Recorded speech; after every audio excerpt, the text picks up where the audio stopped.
wataongea,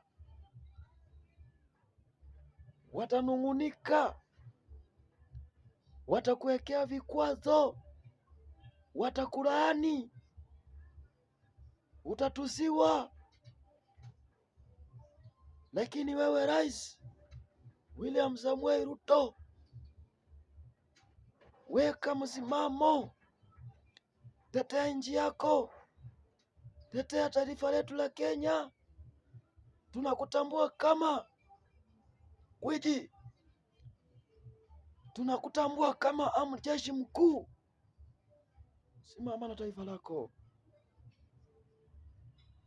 na tunamwomba Mola akupe nguvu, uwezo na mamlaka, nchi iweze kuendelea mbele.